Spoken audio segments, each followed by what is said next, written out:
Frente de Todos en la Ciudad de Buenos Aires. Leandro, Pablo de León y equipo saludan aquí en Radio con Vos y en Las Cosas Como Son. ¿Cómo estás? ¿Qué tal, Pablo? Buenas tardes. Saludo a tu equipo también y a la audiencia. Bueno, gracias. Bueno, ¿la viste a Cristina recién en la ESMA? No, me sorprendió. Tampoco sabía que iba a ir. Claro, bueno, es el factor sorpresa, ¿no? Sí. De Cristina. Sí, porque no estaba enterado. Claro, bueno, yo también me enteré a la tarde, nosotros los periodistas andamos hurgando, investigando, preguntando, y ella de repente mediante un tuit te cuenta que va a cerrar ahí un encuentro de la Cámpora. Yo decía algo que me parecía raro, digo, la Cámpora es la agrupación territorial más potente del Frente de Todos en todo el país, y es raro que un encuentro, mientras el Frente de Todos está en el gobierno, lo cierre la vicepresidenta y no esté el presidente, es raro.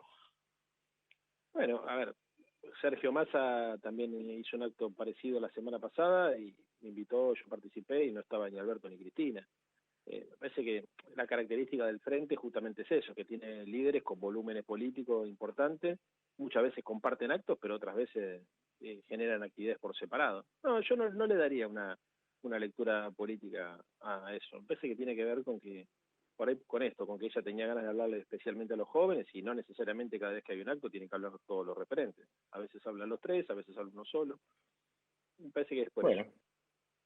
Igual, vos, ¿cómo analizás? Porque las campañas fue de una manera, obviamente vos participaste del armado de la campaña, fue de una manera las PASO, obviamente el resultado obligó a replantear, pero pasaron de una opción de la vida que queremos eso a una cuestión medio naif del sí, todo eso que tampoco se respeta mucho.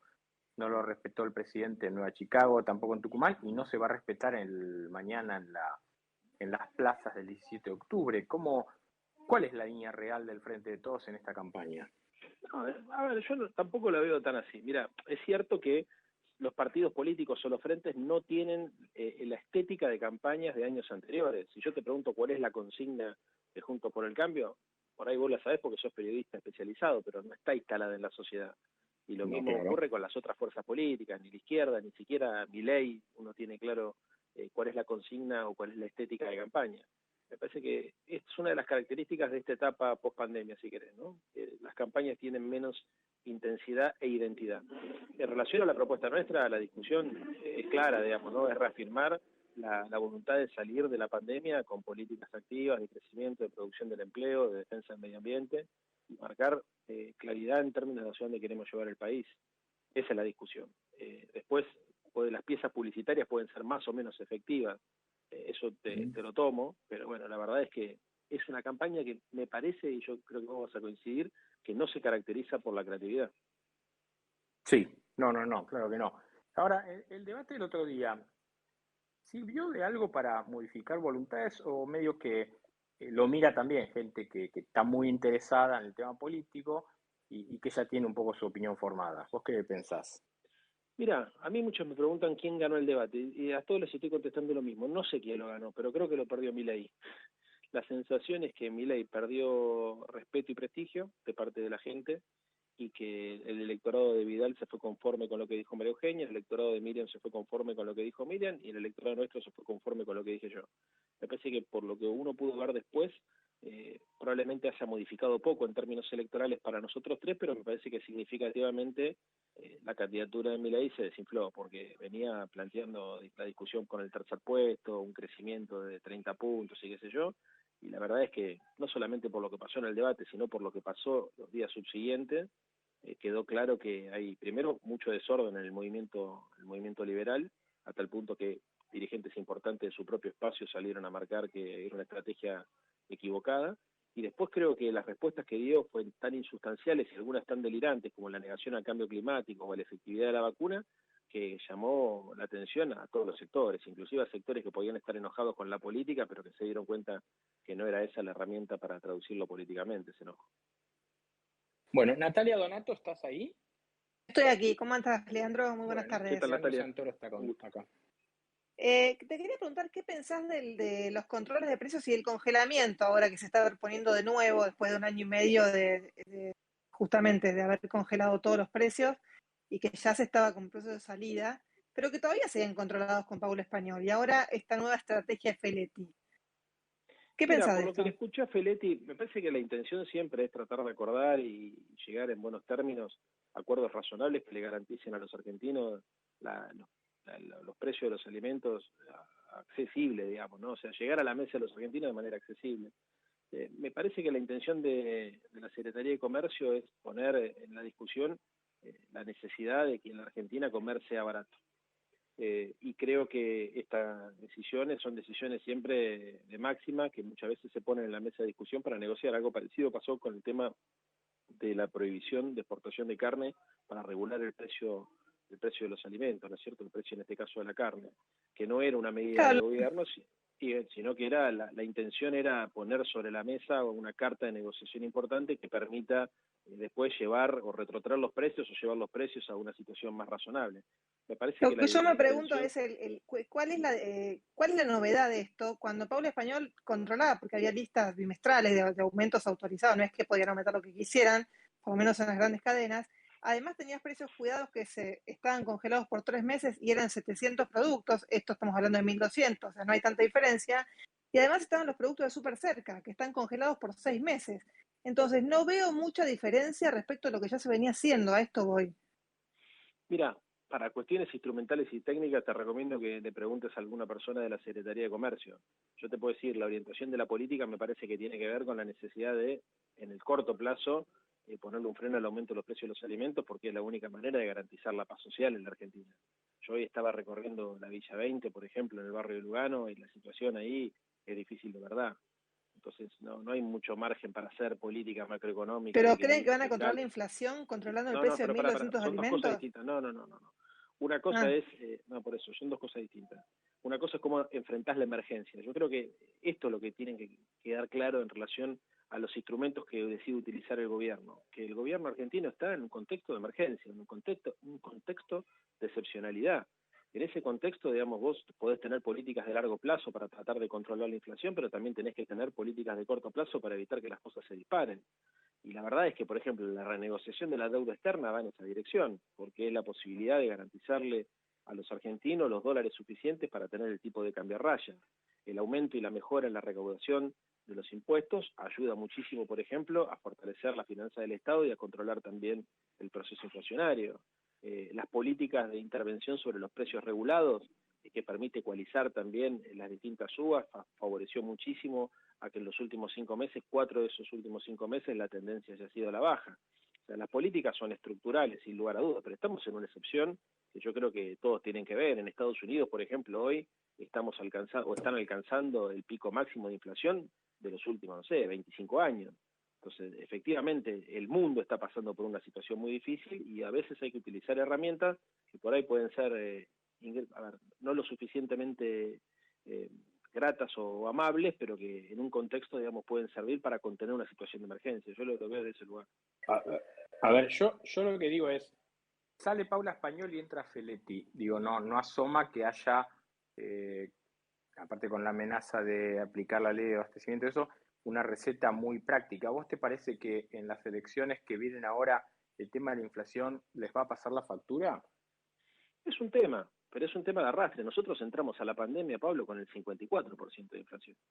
Otros países entraron a la pandemia con el 2%, con el 1%. Nosotros en el año 2019 la inflación era del 54%. Eso tiene una inercia Estamos igual. Siempre. Estamos igual. Claro, por supuesto. Entonces sí, estamos por supuesto. igual. O sea, vos pensás que Macri duplicó la inflación y duplicó el desempleo. Macri recibió un país con 23, 24% de inflación, lo llevó a 54%. Entonces, con una evaluación es distinto, Leandro, una evaluación muy importante. ¿Con una Acá qué? no se evaluó el tipo de cambio, o sea, tenemos una inflación altísima con tipo de cambio planchado, tarifas planchadas. Es mucho peor el escenario, me parece. Claro que es mucho peor, sí, entre otras cosas porque se tomó deuda por 100.000 millones de dólares y eso obviamente genera también especulaciones, acá muchas veces las expectativas juegan un papel clave, ¿no es cierto? Entonces, en un contexto electoral, por ejemplo, en general suele haber en la Argentina una tendencia a la dolarización y cuando hay tendencia a la dolarización de cartera, eso presiona sobre el tipo de cambio, sobre la expectativa de devaluación futura. Eso juega un papel, sin lugar a dudas. Lo que yo digo es, este tipo de políticas no son políticas que contribuyan a resolver el problema de fondo. El problema de fondo se resuelve normalizando y tranquilizando la economía. Este tipo de políticas lo que te ayudan es a contener la tensión social o a contener el descontento social. con el tema de la comida me parece que es uno de los temas que yo creo que nosotros deberíamos sacar de la discusión política. O sea, la Argentina necesita un acuerdo para que la comida sea barata en la Argentina. Vos después podés discutir, podés, no sé, podés emitir más, menos, cobrar más, menos impuestos, pero la comida tiene que ser, el tipo de cambio puede estar más alto o más bajo, pero comer tiene que ser accesible. Y un gobierno no puede ser sordo a esos reclamos ni puede esperar a que la macroeconomía ordene los precios. En el tema de la comida, a mí me parece clave y creo que una de las cosas que tenemos que ver también es que, a pesar de que muchos agoreros pronosticaban lo contrario, en la Argentina hay paz social y en otros países de la región no. Si ustedes miran lo que pasa en Chile, lo que está pasando en Perú, lo que está pasando en Brasil, inclusive en muchas zonas de Brasil, lo que ha pasado en Colombia, se dan cuenta que la verdad hay muchas tensiones como consecuencia de que la pandemia agravó todas las condiciones macroeconómicas y agravó todas las condiciones, los indicadores sociales. A ver, pero está bien, pero lo que digo es, hay una realidad, porque vos ya lo introdujiste recién, el tema de Macri, ¿no? Ustedes aparecen y tiran a Macri, pero yo te estoy hablando de lo que vos recién decías. Cuando empezó la pandemia había 54% de inflación, hoy hay 54% de inflación, y es más, en este mes y el mes que viene se va a calentar la inflación, no va a bajar. Entonces digo, el problema, al margen de las situaciones internacionales y todo eso, este gobierno no le encuentra la mano. Entonces, lo que no queda claro es, a partir de lo que sí dijo Cristina, fueron críticas al Fondo Monetario, puso el eje en el fondo, cuando están Guzmán y Mansur intentando resolver lo del Fondo Monetario Internacional hasta hace horas en Washington y Nueva York. Lo que digo es, este gobierno no le encuentra la mano a la cuestión y no queda claro qué va a pasar a partir de noviembre, después de la elección. Si van a ir a una cosa, a una lógica Feletti, Giorgi, de mano dura y de la cuestión más cerrada, o si se va a empezar quizás opciones a lo redrado, a las ideas de Massa, con quien estuviste vos el otro día, que quieran una cosa más mirando hacia lo calmo, hacia la atención a la clase media y a llegar a un montón de sectores que hoy en día le están dando la espalda al frente de todos. Sí. Mira, insisto con lo mismo, o sea, hoy el mundo está empezando a tomar el tema de la inflación nuevamente como una preocupación, no es que nos está pasando solamente a nosotros. ¿Y esto a qué se debe? A que las políticas de expansión y de sostenimiento del consumo que se dieron durante la pandemia no son gratis, ya lo sabemos. En el caso argentino, cuando, por ejemplo, vos aumentás el gasto público para pagar IFE, ATP, Repro, para reforzar la tarjeta alimentar, para meter bonos en el sistema de la seguridad social, ¿eso qué provoca? Te lo traduzco simple, digamos, que el que compra un paquete de harina genera un excedente al dueño del molino, el dueño del molino dolariza parte de ese excedente económico. O sea, puede tardar un poco más o puede tardar un poco menos, lamentablemente cada vez que el mercado interno se expande hay una tendencia a la dolarización, y esa tendencia a la dolarización genera presión sobre la inflación. Es un problema estructural, o sea, no es un problema que apareció ayer en la Argentina. Ahora, el punto es, no se le puede pedir al gobierno que haga una política de shock, de ajuste fiscal, en un contexto de recesión como el que estamos pasando, porque las consecuencias serían peores. Mira, Pablo, y no me acuerdo el nombre de tu compañera, pero se los digo al equipo. ¿Cómo? Natalia Donato. Natalia, perdóname, me había olvidado. Y a la gente que está escuchando.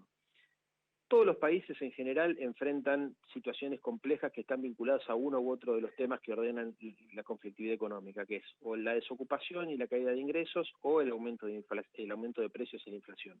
Nosotros estamos trabajando sobre esos dos problemas en simultáneo. Acá hay una estanflación. Entonces, cuando vos querés arreglar una cosa, se te desarregla la otra, y viceversa. Entonces, si nosotros no tuviéramos en cuenta, por ejemplo, que la economía se empieza a recuperar y empieza a generar empleo y provocáramos un ajuste fiscal como el que está proponiendo la derecha, probablemente lo que haríamos sería destruir ese crecimiento y destruir empleo y poder adquisitivo, y aumentar la pobreza también. O sea, el instrumental ortodoxo para controlar y estabilizar la inflación te complica el repunte de la economía y la creación de empleo. Y el instrumental de expansión de la economía y el aumento del consumo te complica la estabilidad de precios. Ahora, ¿qué es el factor común que hay en estos dos temas? Y el dólar. Vos necesitas dólares para crecer y necesitas dólares para tener reservas en el central que te permitan controlar la inflación. Bueno, en el medio de toda esta discusión de la estanflación que estamos enfrentando, estancamiento económico que recién se empieza a salir y aumento de precios, se renegocia una deuda de 100.000 millones de dólares. O sea, la verdad es que, fíjate, imagínate cualquier otro país en el mundo que le haya tocado enfrentar las cosas que nos tocó enfrentar a nosotros, como lo que le estaría costando al gobierno. Si fíjate que los gobiernos en Europa, por ejemplo, que son países centrales, que tienen todos los problemas resueltos, pierden elecciones, Merkel cae en popularidad, Macron cae en popularidad, inclusive Trump, que veía que la economía cae. Imagínate lo que les hubiese pasado si hubiesen tenido que heredar un país con 54% de inflación, 4 años de caída del Producto Bruto Interno, el aparato de seguridad social desmantelado, el sistema público de salud desmantelado también. Fue muy difícil y es muy difícil. Está bien, pero yo lo que digo es, y para cerrar el tema económico, y esta tengo una pregunta más política, digo, no pueden poner la lupa en Macri cuando el problema de la inflación es un problema que evidentemente este gobierno no resuelve y no le encuentra la mano, y hay una discusión incluso interna dentro del Frente de Todos de cuál es, si es el fondo o es la cuestión interna, como marca Máximo Kirchner, en una cuestión de si atendamos a la gente y no al fondo. Y bueno, Argentina tiene ese problema. No, Tiene pero el problema del fondo y tiene el problema de la inflación que este gobierno no resuelve. Sí. No, yo creo que la referencia a Macri es porque Macri te quitó instrumentos para poder operar sobre la realidad. El gobierno de Macri destruyó instrumentos, ¿viste? O dejó instrumentos muy averiados. O sea, no es lo mismo recibir un país con reserva que recibir un país sin reserva. No es lo mismo recibir un país endeudado que tiene que afrontar. Es lo que yo le decía a María Eugenia en el debate. O sea, el año que viene hay que pagar 18.500 millones de dólares y el otro año 19.000 millones de dólares. Eso, digamos, en las expectativas de los formadores de precios juega, ¿viste? Tiene un papel. No es lo mismo, ¿viste?, tener un Estado desguazado, no es lo mismo tener que utilizar el dinero, por ejemplo, para sostener el aparato productivo de la Argentina, ¿viste?, que no tener que hacerlo. La Argentina, la industria estaba destruida. Si nosotros no poníamos el dinero que se puso para mantener la producción y el consumo, ¿viste?, seguramente la Argentina hubiese tenido una tragedia más grande de la que por la que tuvo que pasar. Bueno, te contamos 8 Macris ya, ¿eh? Te contamos 8 Macris, digo para... No seas malo. No, te contamos 8 Macris. Bueno, pero es así. Pero el tema es muy simple. Mira, te lo voy a poner en términos de un programa de televisión que por ahí me lo pueden entender. ¿Viste cuando te dicen, cuando te dejan el rating bajo, te cuesta subirlo? Que te entregan el programa con 2 puntos, ¿viste? Decís, che, pero ¿cuántos puntos hiciste? Hice 3 puntos y medio. ¿Pero cómo? ¿Y qué querés si me lo dejaron con 2? ¿Entendés? Esto es exactamente lo mismo. Te enfrían la pantalla. Viene Macri y te enfría la pantalla. Te destruye la audiencia, hace que la gente se vaya y vaya a ver otro canal. Y después venís vos, Pablo de León y Natalia y equipo y tienen que levantar el rating. Está bajo del piso y cuando y viene el gerente de programación y dice, Pablo, pero no está haciendo rating tu programa. Y yo le decís, ¿pero qué querés? ¿Vos viste lo que me dejó el otro? Esto es lo mismo. Bueno, lo mismo deberían decir, decía Prat Guy de Kicillof. Bueno, dale, Nati, última pregunta y cerramos. Sí. Leandro, con respecto al acuerdo con el fondo, estuvieron Guzmán, Mansur con inversores, un poco el reclamo fue ¿por qué esperar tanto? ¿Por qué esperar no sé si un imposible, pero siguen reclamando que bajen las sobretasas y que extiendan el plazo, cosas que son difíciles de que el fondo te las otorgue, y lo que dicen es quizás es más el costo que tenés de la demora en acordar con el fondo que el beneficio que vayas a tener si te conceden algo de lo que estás pidiendo. O sea, ¿te parece que tienen que apurar los trámites con el fondo? ¿Los tiempos políticos son estos y apuntar el primer trimestre del año que viene es una estrategia válida, correcta? No, yo creo que también hay que ser cuidadosos en este tipo de cosas, pero creo que también hubo ruido en el fondo, hubo problemas en el Fondo Monetario, ¿no? Y eso no se puede no tener presente. Así por lo de Cristalina. Sí. Entonces, me parece que eso explica mucho de todo esto. Más que el calendario electoral. A ver, vos no negociás una deuda de 100.000 o de 44.000 millones de dólares con el Fondo Monetario pensando en que en 20 días tenés elecciones. Es un problema estructural. Y a los tipos tampoco les importa que vos tengas o no tengas elecciones. Yo creo que ahí se mezclan muchas cosas, ¿no? El fondo fue muy irresponsable, vulneró sus propios artículos, su propia carta orgánica. El artículo 6 del fondo no permitía hacer lo que se hizo. Inclusive las autoridades políticas del Fondo Monetario después salieron a declarar que habían prestado plata a la Argentina por decisión política, sin tener en cuenta, por ejemplo, digamos, los estudios que se tendrían que haber hecho en términos de cuánto impactaba en la balanza comercial, en la balanza de pagos y cómo impactaba esto el endeudamiento argentino. Vos sabés que para tomar un crédito, por ejemplo, no solamente el fondo tiene que hacer una serie de trámites, sino Hacienda y el Banco Central también lo tiene que hacer. Se elaboran informes, se tiene que preparar cosas, digamos, se tiene que calcular y justificar ese crédito, cosa que no ocurrió, para evitar, entre otras cosas, que el dinero se utilice para la fuga de capitales y la especulación financiera. Entonces, es una situación muy compleja que la verdad no quisiera estar en los zapatos de los que lo negocian, porque seguramente deben tener que tener una paciencia de relojería para poder desarmar ese lío, ¿no? Bien. Leandro Santoro, te hago una última política y cerramos y agradeciéndote este contacto con Radio Con Vos y las cosas como son. El otro día circulaba una encuesta, yo no le doy mucha entidad a las encuestas, me parece que son fotos y nada más, instantáneas, muy cortitas, pero alguna decía que Milei estaba muy cerca tuyo. Digo, ¿cómo ves ese que le van a ir, que les va a ir después de lo que ha pasado, de las distintas pasos en falso del gobierno y del oficialismo? Digo, ¿cómo pensás que les va a ir en esta elección en la ciudad a ustedes? No, yo también la vi la encuesta, pero no lo sé, creo que fue antes del debate también, o sea, si esa encuesta era real, Sí. creo que después del debate me parece que las cosas quedaron más claras, ¿no? Porque como te decía recién, creo que, a ver, o sea, yo te lo he dicho inclusive fuera del aire, o sea, para mí lo de Milei es peligroso, ¿viste? Una persona que niega el cambio climático, una persona que niega la diferencia de ingresos entre los varones y las mujeres, una persona que niega la efectividad de la vacuna, una persona que habla de la casta política pero que antes se maneja con custodios, ¿viste? Que tiene, ¿viste? Jefe de seguridad, chofer, ¿viste? Yo ando en subte, Pablo, vos me has visto manejarme, ¿me entendés? El tipo ¿Tiene jefe es de una seguridad persona muy Milei? rara, es una persona muy rara, entonces, ¿Pero para tiene mí, jefe de seguridad mirá, Milei? ¿cómo? ¿Tiene jefe de seguridad Milei?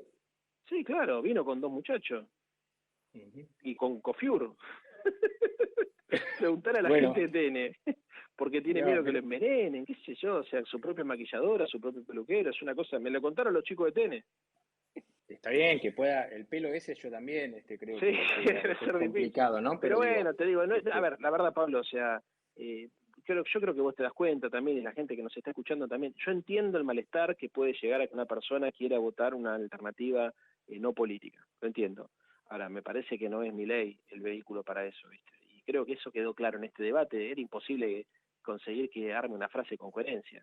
Eso creo que todos lo vimos, ¿no?